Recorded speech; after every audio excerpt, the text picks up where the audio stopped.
the extent of our nation's forests and where they exist, as well as looking at long-term forest health monitoring as far as species composition, size, class, and the overall health of our trees. And the third is mainly tracking that over time, how it's changing over time, stand to stand, county to county, state by state, monitoring tree growth and mortality, as well as removals from the forest. So that's the first tier of the FIA program. The second is what we call timber product outputs. Once our crews see what's in the forest, we also like to see what comes out of the forest in terms of products, working with local sawmills across the country and pulp mills. And the third and final tier is kind of thinking about from a perspective of a social perspective, how people feel about their forests, how they feel about their urban green spaces.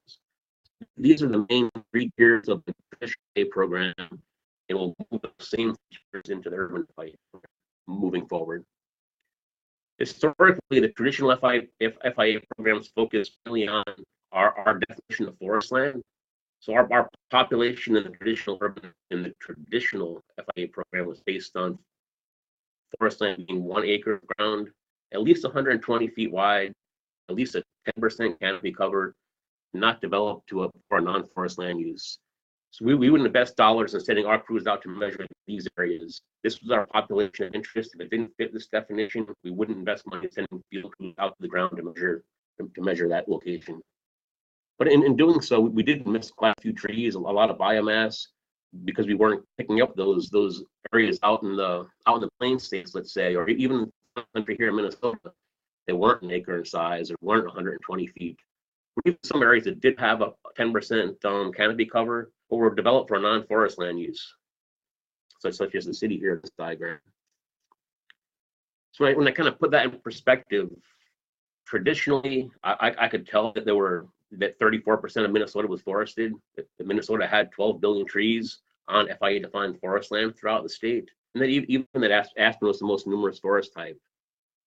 I could even see the extent of the ash resource. Over 1 billion ash trees over an inch. I think that's the biggest ash population in the entire country, and that makes up about 8% of the population of trees in Minnesota. But kind of switching gears from those rural forests into urban areas, I didn't really know the extent of the urban ash resource. What was this distribution, or how's that changing over time, especially now in the age of emerald ash borer? So I'll say that from a standpoint of the Urban FIA program, it's all about telling the story of our urban forests and how they're changing over time. Back in 2013, in preparation for the release of the 2014 Farm Bill, the FIA program kind of put the pieces together to extend our national rural plot grid into urban areas. And we started doing our first plots in both Austin, Texas, and Baltimore, Maryland in 2014. And we've been at that ever since, right up to 2018 today. Overall, our goal would be to annually measure all urban forests within census-defined urban areas, as well as pay some special emphasis to some of our largest cities in the country, those cities with a population over 200,000. So in terms of focusing on urban areas nationwide, the census definition of urban areas shown here. It's areas of the population density, population density over 500 per square mile associated with a town or city with a population above 2,500. So nationwide, that's about 68 million acres. If I collapsed all that stuff into one area, it'd be an area about the size of Colorado. So a pretty big piece of real estate, especially in the eastern half of the country. Our goal would be to sample these 68 million acres at a rate of 1 sample for every 6,000 acres. In addition to that very coarse 1 sample for every 6,000 acres approach, we are also investing in adding additional plots to about 100 or so cities nationwide. These are pretty much the largest cities. Those are the population over 200,000. And looking here, so our first cities are 2014 with Baltimore and Austin.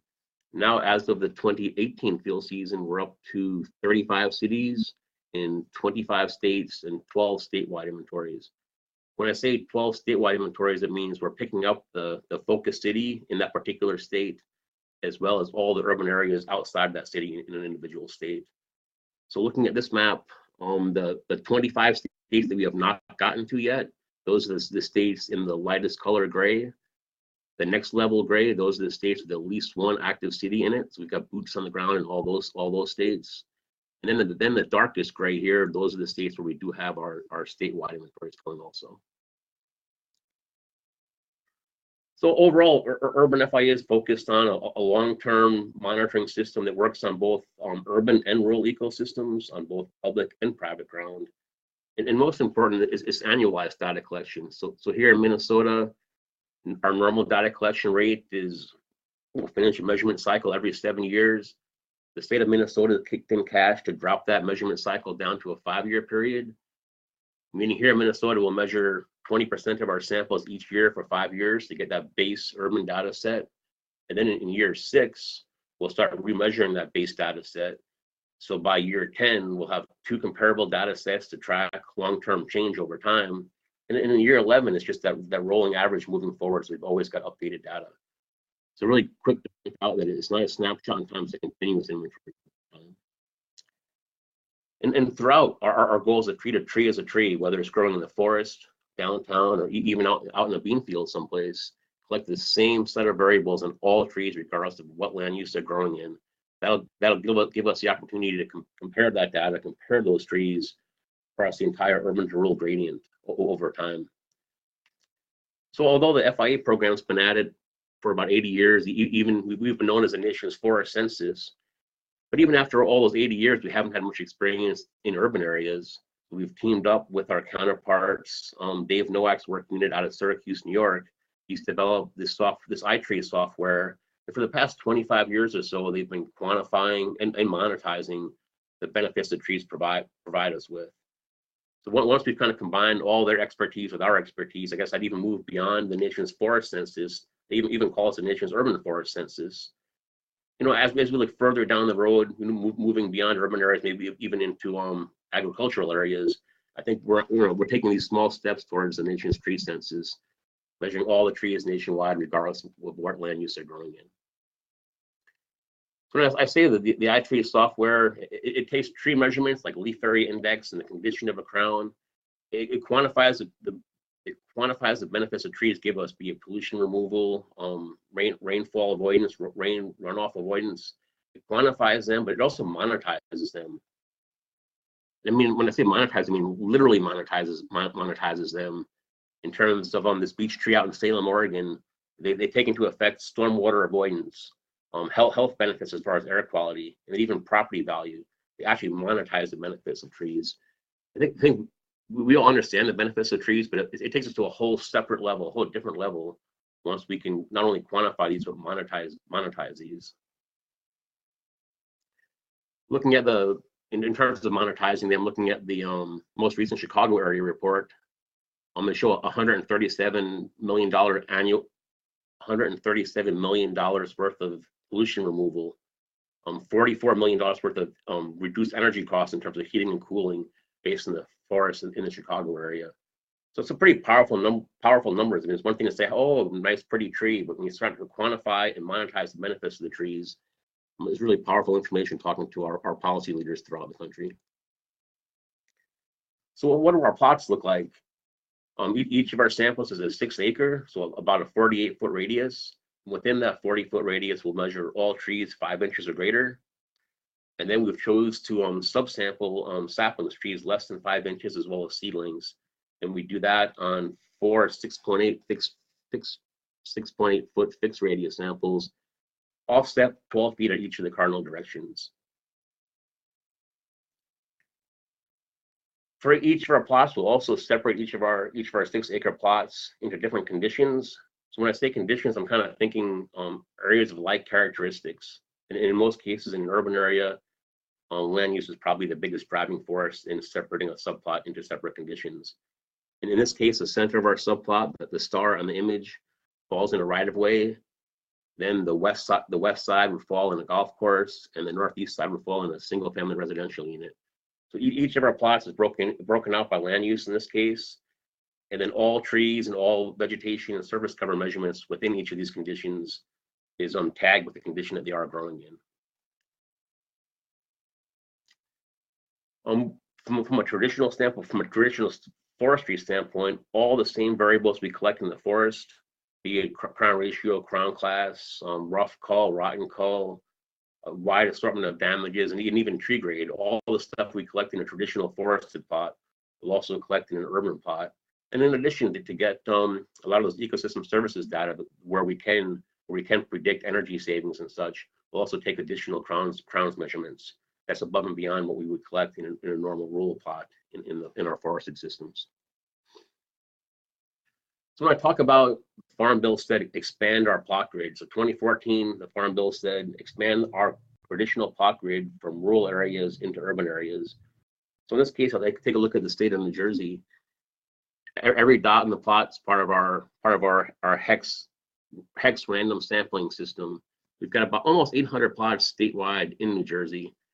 And as I mentioned before, historically, we'll only visit those plots that have FIA defined forest land on them.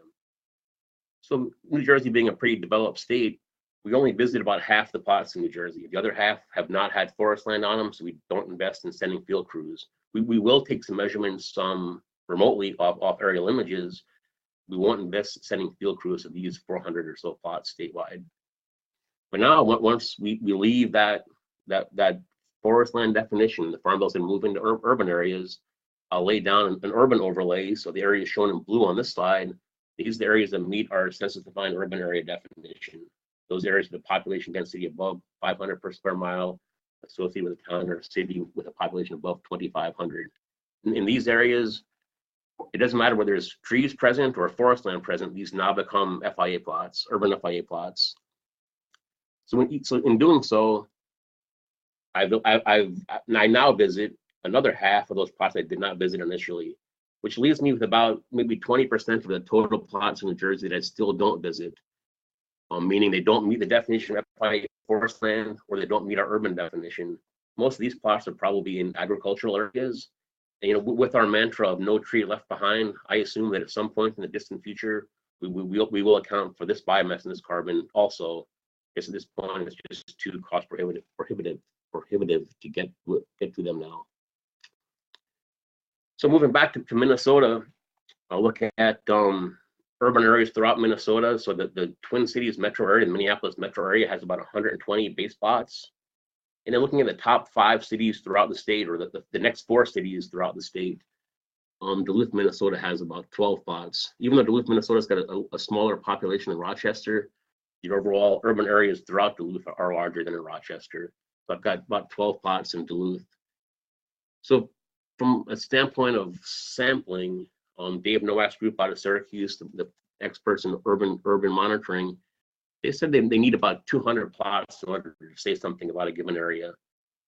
So that's why we're investing 200 plots inside the Minneapolis city limits.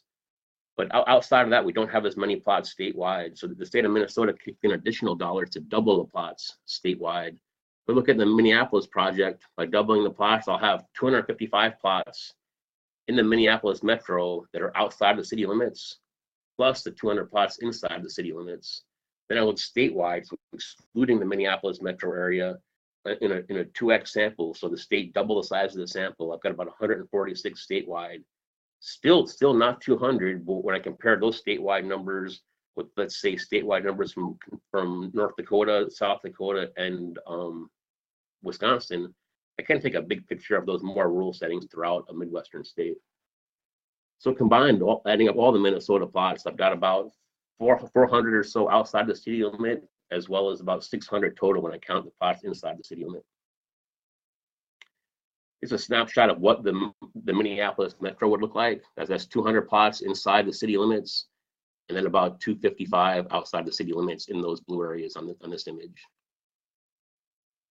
Statewide, kind of panning out, there's about 146 double intensity plots statewide throughout out Minnesota, with the highest number outside the metro falls in the Duluth metro area.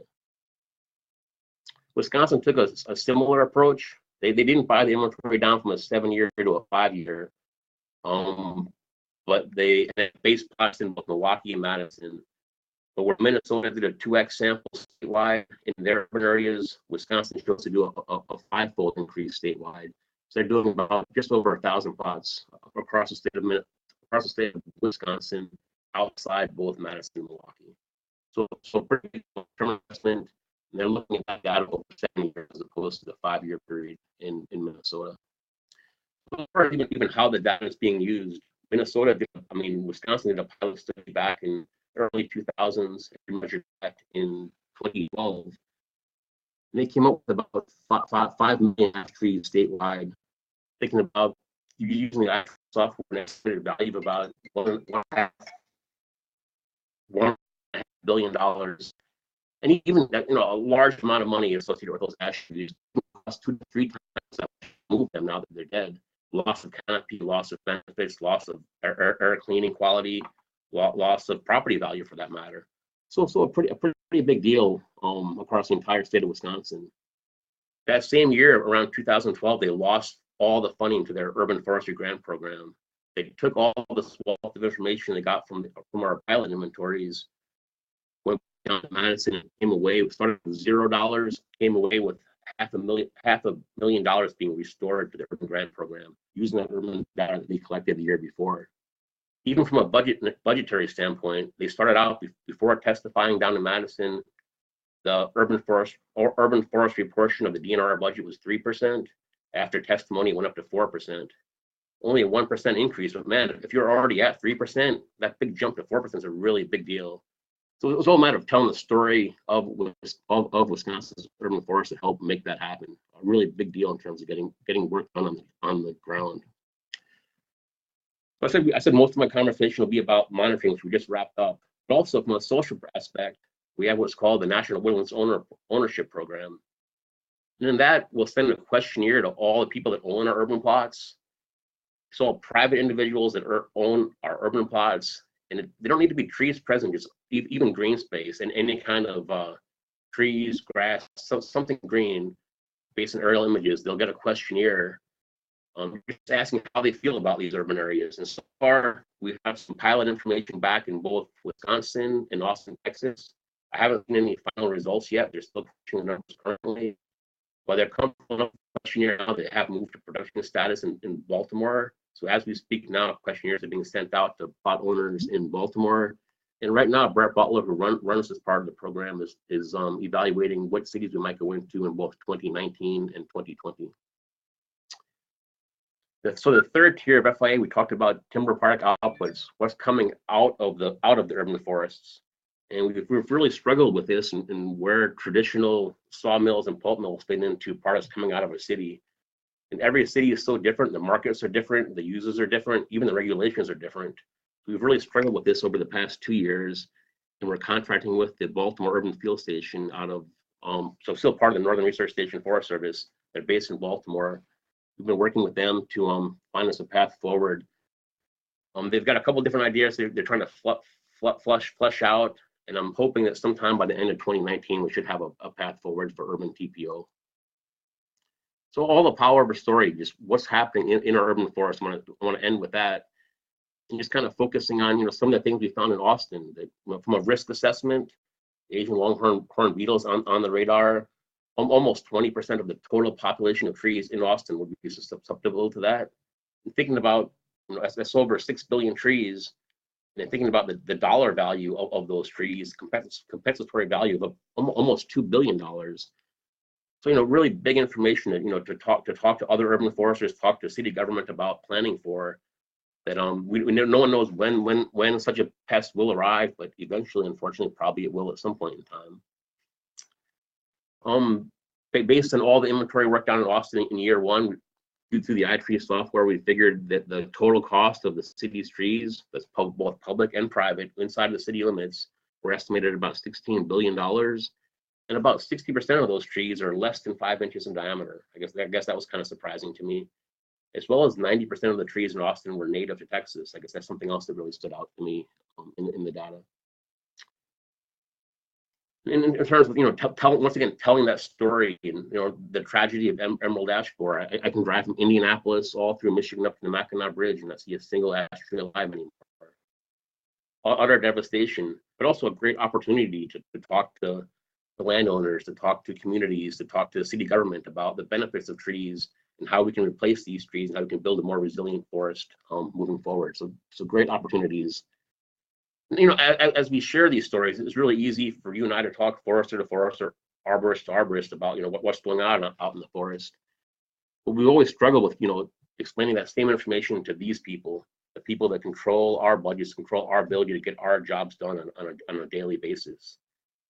And we feel that through working with the iTree software to not only quantify the benefits the trees provide us, but also to monetize it, just that right message in a reliable context and to the right people at the right time, just like we saw in Wisconsin in 2012, we can really make all the difference in monitoring our budgets moving forward in terms of getting our jobs done on a daily basis.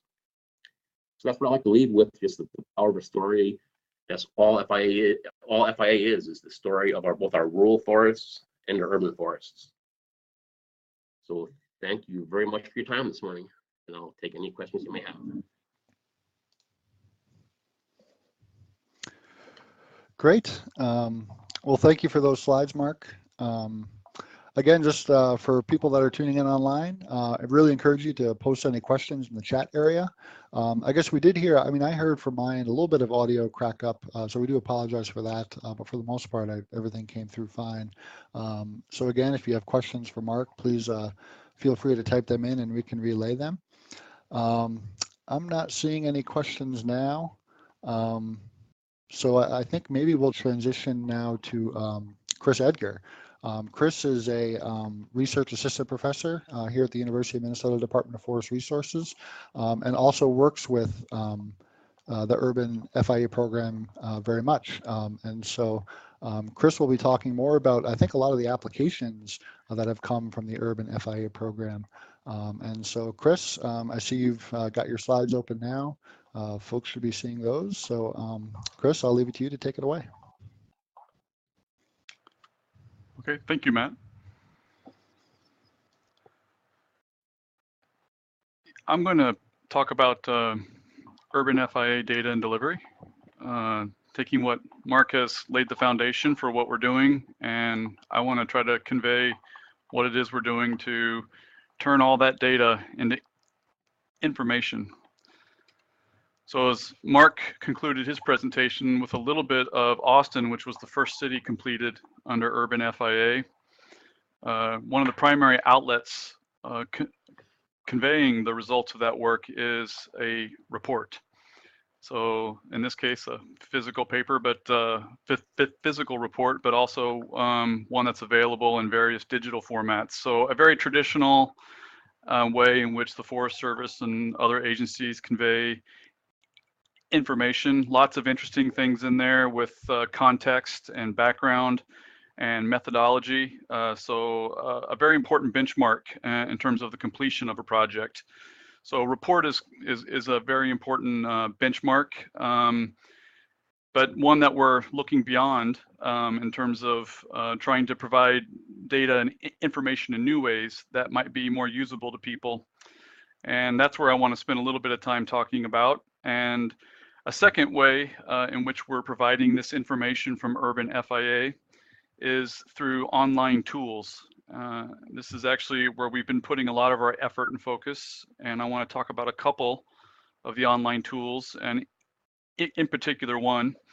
Here is a link to FIA Tools website. If you just go to Google and type in FIA Tools, I suspect this will be the first link that would return. I believe the organizers will provide you the link to if you're not able to find it through Google.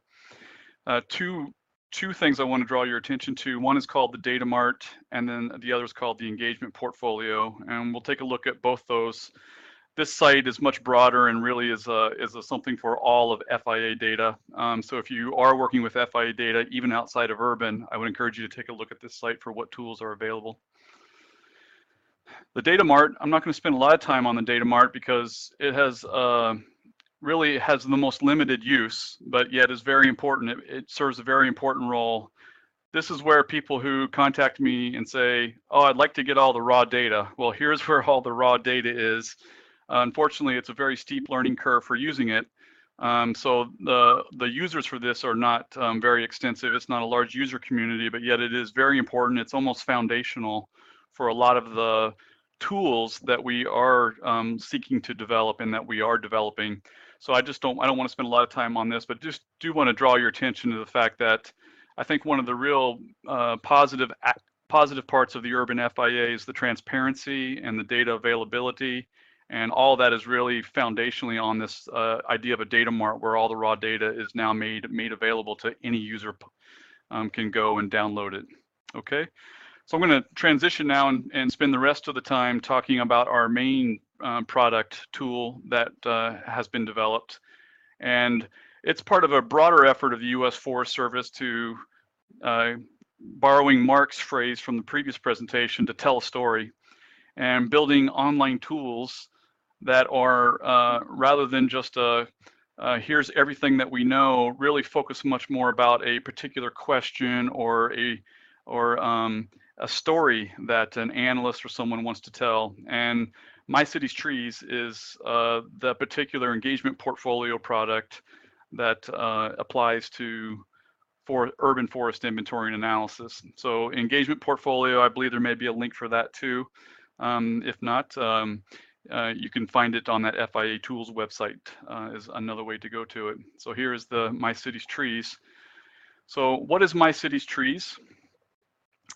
It's a web-based application, and it was designed to run in a web browser, but also to run on a desktop or a tablet. We were really thinking that this would be a tool that people sitting in a meeting would want to have on like an iPad or some sort of tablet and be able to query the data and make queries and pull information. So a big effort went into making sure this worked on both desktops and tablets. It's to bring Urban FIA to life and put it in the hands of people who can use it. I mean, that's really the overriding goal of what's trying to be done there. It's a national product. You see the Texas A&M Forest Service really took a lead in partnership with the U.S. Forest Service in developing that.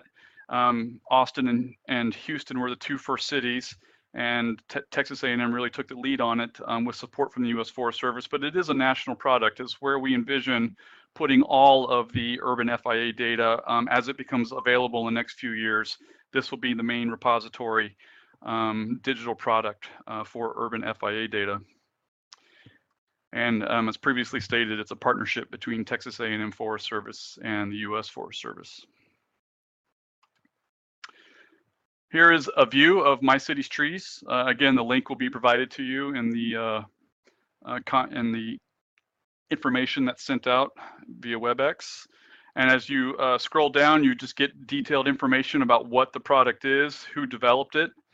And as you go back towards the top, there is an option to get some information about support. And you can see I'm going to click on support. That opens a window. You can get an introduction to My City's Trees. This is where detailed information about what's in there. And then also you have the option of signing up for notices via email when, for example, new cities are added or new capability is added to My City's Trees. So I just wanted to draw your attention to the support there if you decide to take a look at My City's Trees and are looking for some help documents to get you oriented to the product. But I'll spend some time today doing that too. I'm going to click on Open Application, and when we do that, we go to a map. The icons on the map show you where cities are currently active in Urban FIA. Those that are a maroon color are the ones that we have data for and are in the application. Those that are in gray are in process. So for example, you can see Minneapolis is in gray. We're in the process of collecting data, but we do not currently have data from Minneapolis and My City's Trees. We're hoping to, if Minneapolis is on a 5-year cycle, that after year 3, ideally would be when we would start to put data from the Minneapolis inventory into My City's Trees. How you interact with My City's Trees is you first start by selecting a city. And you can see here the 2 cities that are currently available are Austin and Houston, and I have selected Austin. In the upper left corner of the panel there, you see you get some general information about the size of the city, in this case 195,000 acres, and the population, which is 790,000. And as Mark said, that 200 plot number is kind of the number of plots we're aiming for based upon input we got from iTree. And in the city of Austin, we have 206 plots. So we have a city selected. Now the next step is to select a theme. And I'm going to click on themes, and we'll see there's actually 4 themes available.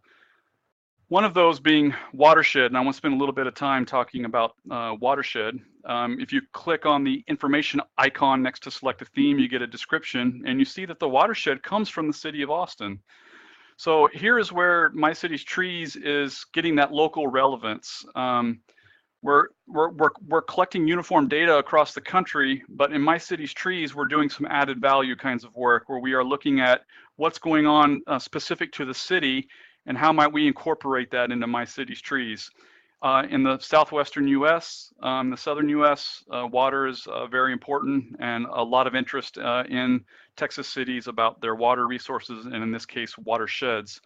So that explains the watershed theme and why it was selected specific for Austin. Once I have a theme selected, then we see that classes turn on, and that is just dividing, the themes just divide the city into areas. And in this case, there are 5 of these watershed classes. And I want to draw your attention to 2 of them. They are the suburban and urban. And if you were to read those descriptions more clearly, carefully, you'd see that the city, that's where they're trying to get development to occur. The other 3 zones, the Barton Springs, the water supply rural, and the water supply suburban, are areas that they're have various desires not to have so much development. And so we're going to take a look at the suburban and the urban, because that's where the city is focusing development in the city. So I've selected those 2 classes, and now I've opened up the inventory statistics. So now we're actually seeing Urban FIA results. And if you take a look there, probably the number that jumps out at you most is 45%. And what I've done here is I've gone to runoff. Okay, we're looking at watersheds. You can see there's at the top of the inventory statistics box, there's really 8 different things that we can look at in the inventory, and I've selected runoff. And so this is stormwater runoff reduction due to trees, and we can see across the whole city, 65 million cubic feet is reduced per year due to trees, and about 45% of that occurs from trees just in the suburban and urban area. And let's take a look at the top 3 species are cedar elm, live oak, and sugarberry. So we're beginning to see a little bit of breakdown by species here, looking into some more detail. I'm going to click on the I, which is more information, and we actually get a breakdown here of more information by species. And Mark mentioned emerald ash borer, which is occurring in Texas, and so there's a lot of concern about how that would affect the urban forest. And we can see that green ash in those 2 watershed units, about 1.8 million cubic feet per year is from green ash in terms of reduction in water runoff. So a fairly large amount from just green ash alone. Well, let's take a look at all ash. We have more than green ash. And so what I've done is I'm just now sorting this list by scientific name. So that will put all the ashes together by Fraxinus, which is their genera. And when I do that, I now see all the genera grouped together. And if we look across all 4, we see that there are 4 ash species were found on FIA plots in the city, and they total 2.6 million cubic feet per year. And we can see that if we look at all species, we see that in those 2 areas, the water runoff reduction, about 40% of it's on public land and 60% of it's on private land. Let's take a look at Houston now, and thinking about this idea of a theme, we're going to look at income classes. So when we developed the Houston data product, there was a lot of interest from local groups within the city of Houston, really interested in urban forest, to think about how the urban forest varied by economic, in this case, income class. And so the city, using census data, has been divided into 5 different income classes. And let's take a look at some of the stats from those. I'm going to go and click on Generate Report, which is another way to access the data, one that would allow you to print off a report that you've created and maybe provide that to a meeting. If you're going to go meet with some public, you could do some analysis and then generate a report with the main results.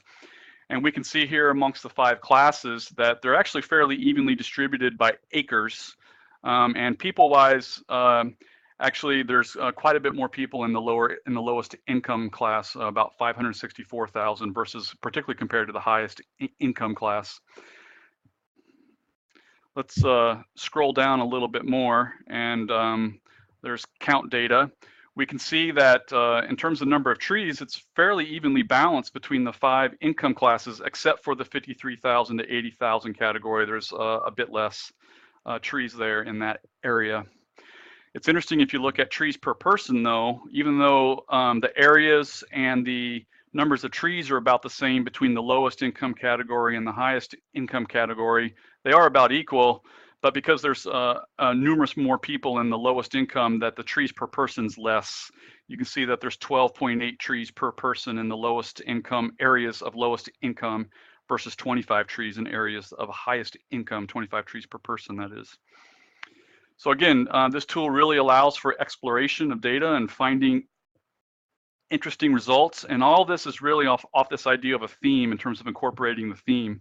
So as we think about Minneapolis and Fargo and Wisconsin, for those of you in Wisconsin, we're really looking for feedback on what themes would be really insightful for getting at what we want to learn about urban FIA within the city of Minneapolis or Fargo or those Wisconsin cities. So I'd encourage you, if you have ideas for themes, please share those with me. I'd be more than happy to take those and incorporate them into the discussion that we're having about themes for the particularly for Minneapolis and Wisconsin.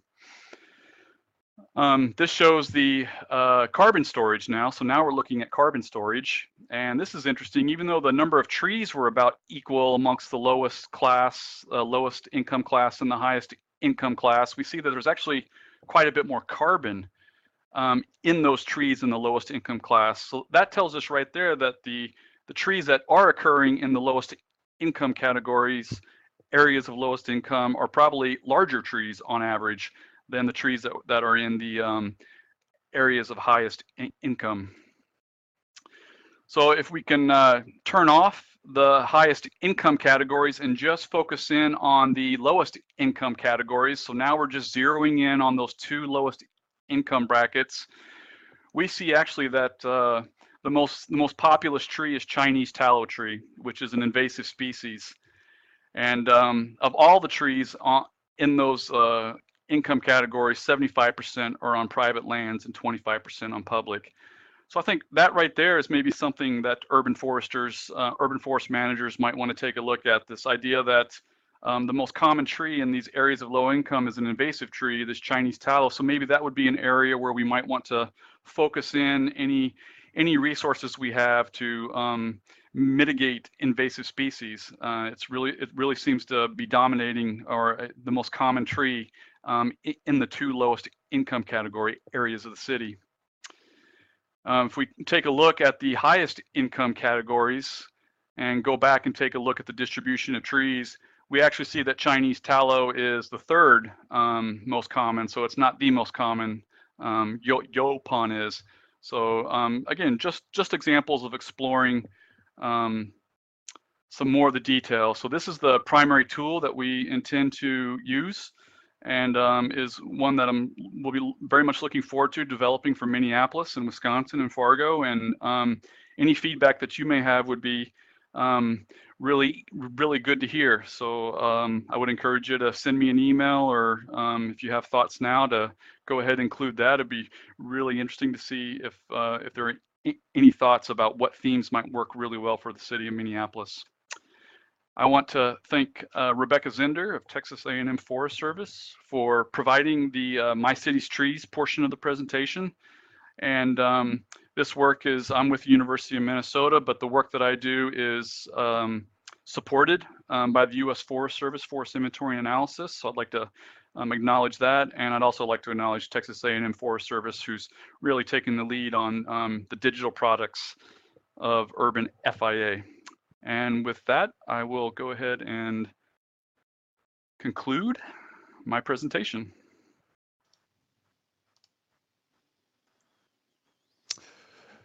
Great. Well, thank you, Chris.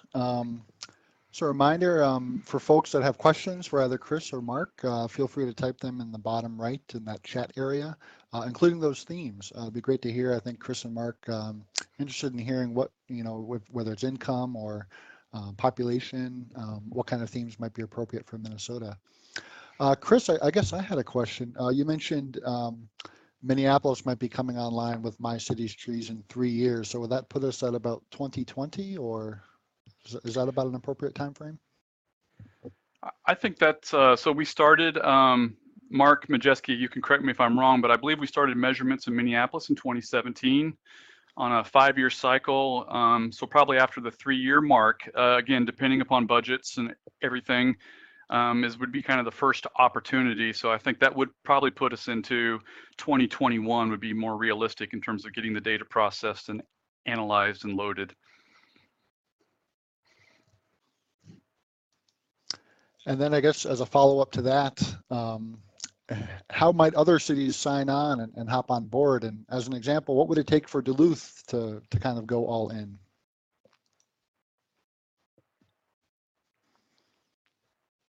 That's a good question. I guess I would look to Mark as kind of the program manager to see. He's the one who's worked with the cities most directly on those kinds of things. Mark, are you still on? Yes, yes. So I guess our main focus in Urban FIA, just from a reality standpoint, looking nationwide, from a federal commitment standpoint, we're looking at cities with at least a population of at least 200,000. So Duluth falls a little bit short in that area. So from a federal funding standpoint, all I can provide is the base plot numbers for a city like Duluth. But we have had cities like Springfield, Missouri, that were not on our radar that did decide to participate.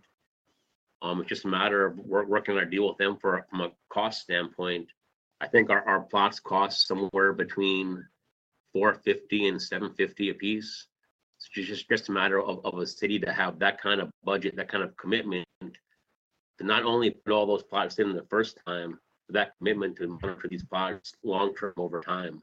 That if we're just looking for a snapshot in time, maybe we're looking at more of an iTree product versus an Urban FIA product. From an Urban FIA standpoint, we're looking for that long-term commitment, not just this initial measurement, but annual measurements from now moving forward. Great. And Mark, as a follow-up, just to confirm, you said the additional 200 plots in large cities was based on the population, or was it the size in acres? And a second part to that question, what's the justification for those additional plots? So from the initial part, from a city by city standpoint, just because we had to draw the line someplace budget-wise, we take a look at, like, let's say the Minneapolis-St. Paul area. We take a look at the census theft, probably the easiest way to say it. From a census standpoint, the Minneapolis-St. Paul CBSA, so core-based statistical unit, includes both cities and all the counties surrounding those cities based on commuting patterns to the larger city. The CBSA, Minneapolis-St. Paul, even though both cities are over a population of 200,000, I can only do one of the two. And Minneapolis stands out with a higher population. So federally, I can invest in those 200 plots inside Minneapolis. And why 200 plots was working with our iTree friends out in Syracuse. They needed about 200 plots in order to say something about a given city. We're investing those extra dollars to give us actionable information for the city of Minneapolis. We have the same issue in New York. New York City includes three cities with a population over 200,000. I have to pick the largest city of the three, so my investments in 200 plots in New York City, as opposed to Jersey City or Newark. So that's the one thing about how we choose cities.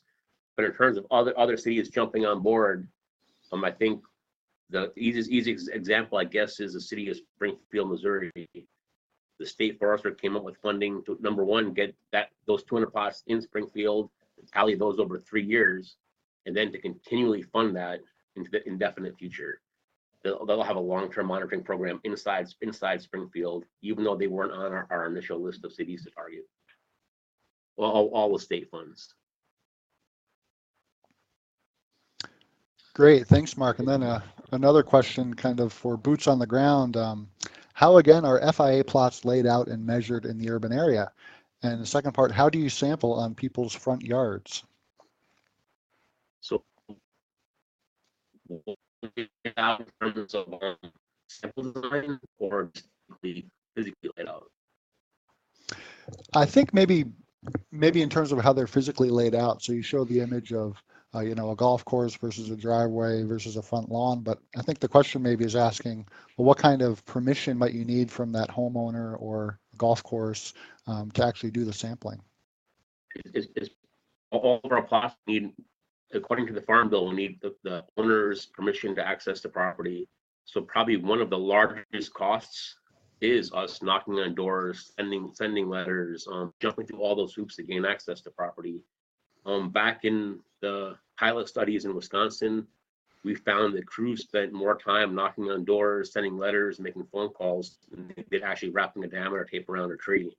So based on that large investment they saw in the pilots in Wisconsin, we actually changed our actual plot design from four 24-foot radius subplots that stretched out 120 feet in 3 different directions to a single 6-acre, a larger subplot, but it had less geographical reach. They were both 6-acre samples. We chose a continuous single subplot for urban because we would talk to less landowners doing so. So both urban FIA and traditional FIA, both are 6-acre samples. But due to the expensive cost of knocking on doors and talking to landowners, we did change the geography of that 6-acre that's covered in rural FIA versus versus urban FIA. And as far as a plot on the lawn, is everything from knocking on doors to landowner contacts to dealing with traffic in the right of way adjacent to the lawn, or to dealing with a plot that might fall over 3 or 4 different backyards with 12 fences in between. Logistically, we spend a lot of time talking to people and climbing over fences. Yeah, I would just add the plots are randomly located and they fall where they fall. It's a grid that's tied into the overall FIA grid, just a spatial intensification is applied, but where the plots fall, that's where they have to be measured. I think looking back over the past 2 or 3 years, most plots have between 1 and 3 landowners to deal with. There's some of those extreme cases in some cities with a lot of row houses where I think our maximum has been 8 people we had to talk to. But in most cases, it's just 1, 2, or 3 people. Great. Another question on some of the other tools that are used in combination with FIA data, but iTree.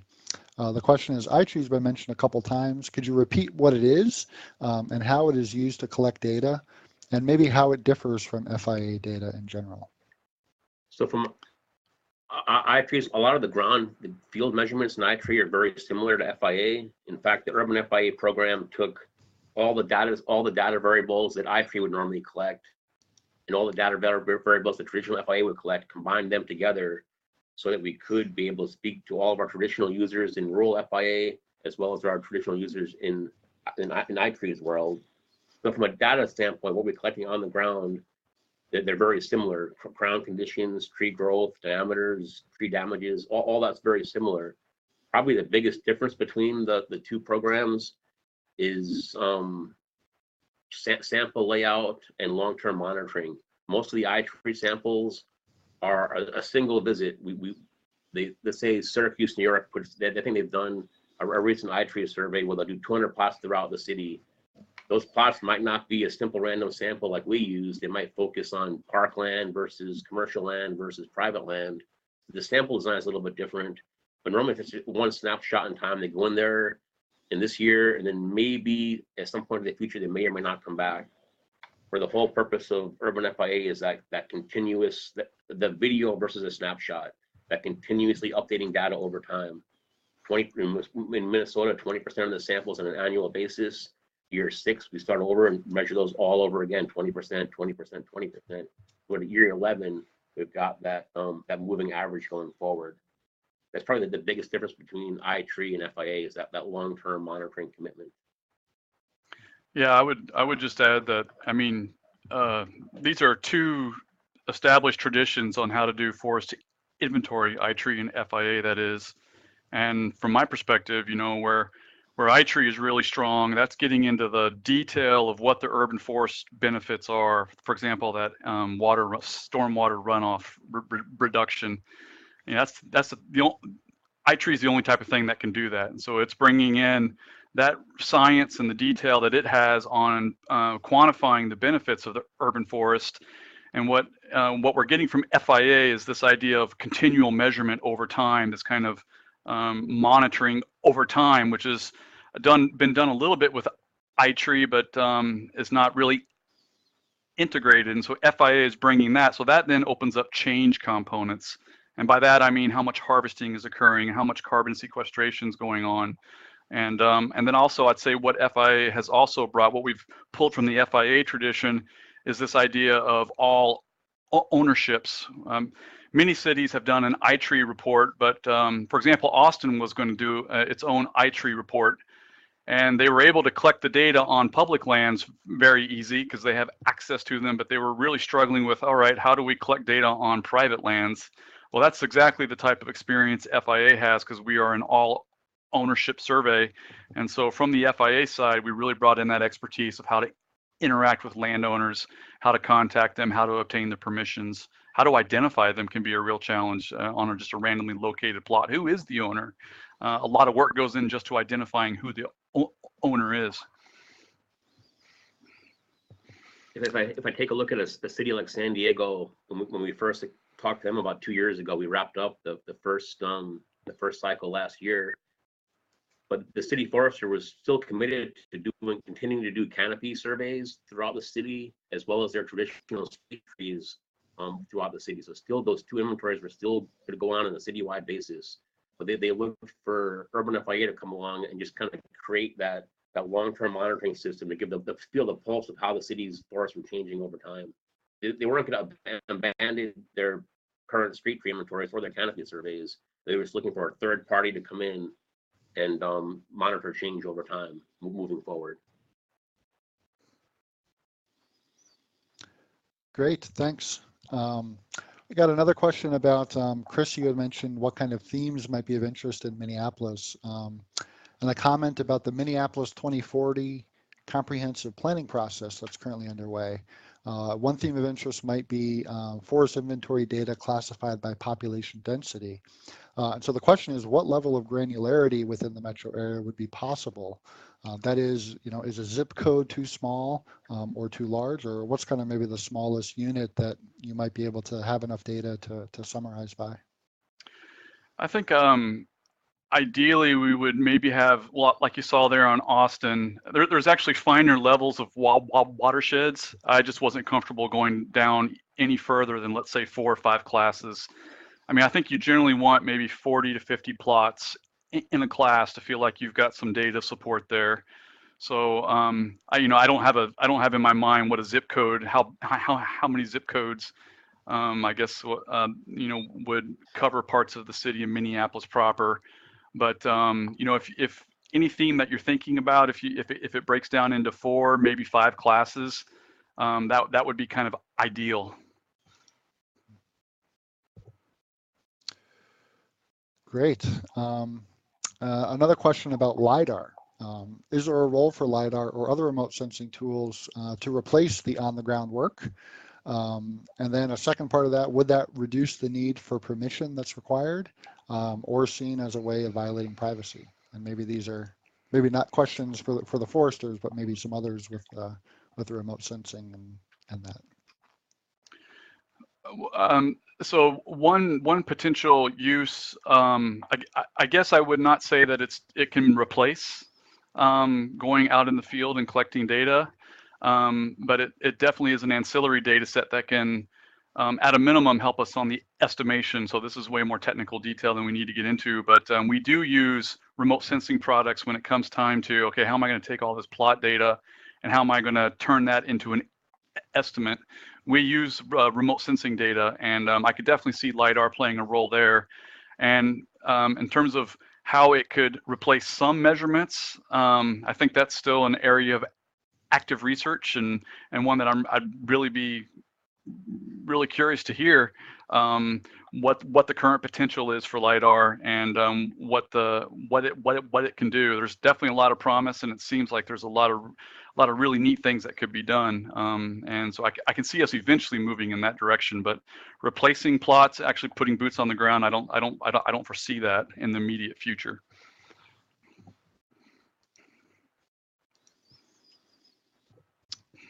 Great. I'm not seeing any more questions. If you do have one, feel free to type it in, but type in quickly because I think we're just about wrapped up. I think I want to thank both Mark and Chris for presenting today and really showing off really what the Urban FIA program is. And we had a couple of comments on how cool the My Cities Trees application is, and really looking forward to that coming to Minnesota in particular. And so just want to encourage you to attend next month's webinar. Next month on Tuesday, July 17th, we'll be presenting a webinar on managing deer browse for forest health. And that's really going to be focusing on some new case studies on the Great Lakes Silviculture Library and what folks are doing to manage deer across Minnesota's landscape. So with that, not seeing any more questions. The question on the continuing education, yeah, that'll pop up very soon. I hope Eli will share that.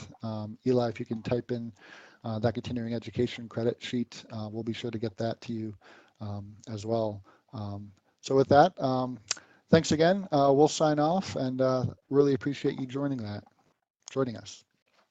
And sorry, one final note about the CEUs. Eli will send that out in the email that goes out. So be on the lookout for that. We'll have a recording of this as well. So thanks again for joining us.